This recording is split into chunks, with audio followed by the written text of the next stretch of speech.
If you had a time machine, would you go to the past or to the future to see what's ahead? You might have seen this man before. He's someone who has responded to this question in the past. His name is probably familiar, John Titor.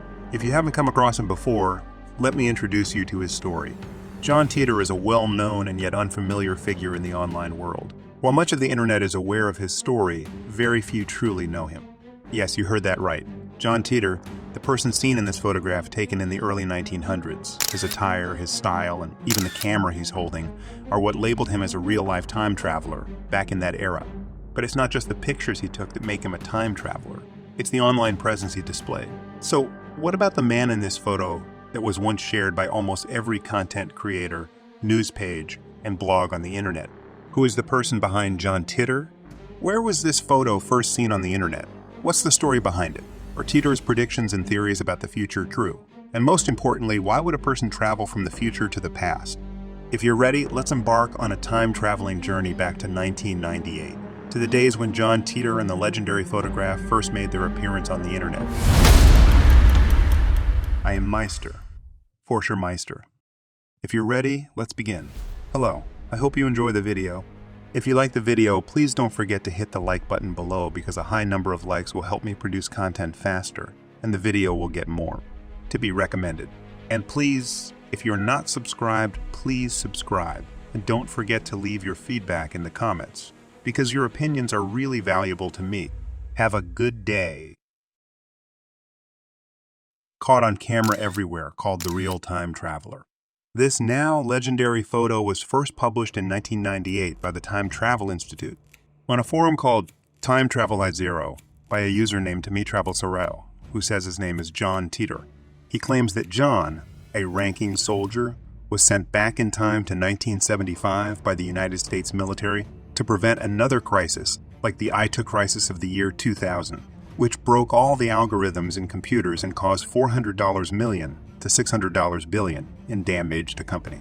The reason why the US military, which has advanced technology capable of time travel, cannot solve a new crisis is that they need an old computer, the IBM 5100, to intervene in a new crisis. In this way, they plan to solve future problems by examining the operating systems on old machines. And that's why they chose John Titor, whose grandfather worked on the programming team of the IBM 500. This story, which at first seems like nonsense, turns out to be there is enough technical detail and evidence on the internet to suggest that it is real. One of these proofs is this iconic photo shared on forums. A man dressed differently from everyone around him and holding a portable camera. After finding an IBM 5100, John travels back in time from 1975 to the late 1990s to collect some family memorabilia, and in the process, he decides to chat with people on an online forum and give them news from the future. He chooses the Time Travel Institute, a forum for people interested in time travel. In all of his posts here, he discusses everything from how to do time travel, to the theoretical justification for it, to the math equations, to a visual of a real time machine, and even to the... He shares many posts, including the photos he took during the training he received to make the journey. Since all of the images he shares contain confusing technical details, people believe him without question. To garner this faith, John even shares a diagram of how to build a time machine. According to the diagram, to build a time machine, you need 2 magnetic containment units, 1 electron injection distribution tube, a cooling and X-ray ventilation system, gravity sensors, 4 cesium clocks, and 3 main computer units. Once you have correctly assembled all of these components, when you attach them to a vehicle's engine and follow the instructions John shared, you can travel through time. You must be hearing these terms for the first time in your life. Don't worry, I'm in the same boat. Imagine hearing these terms as one of the few people using the internet in the 2000s.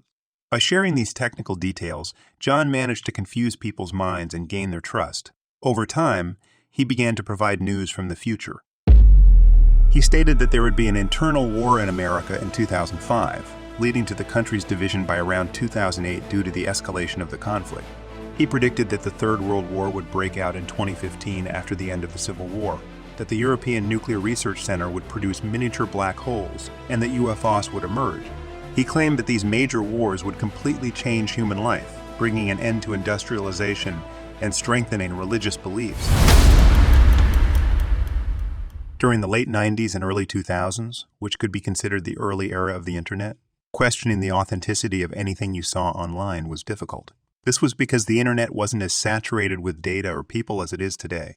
While nowadays you can find opposing communities on almost any topic online, back then it was challenging to find groups that would debunk time travel claims. This is why people believed in John Titor. By the late 2000s, the infamous time traveler had disappeared.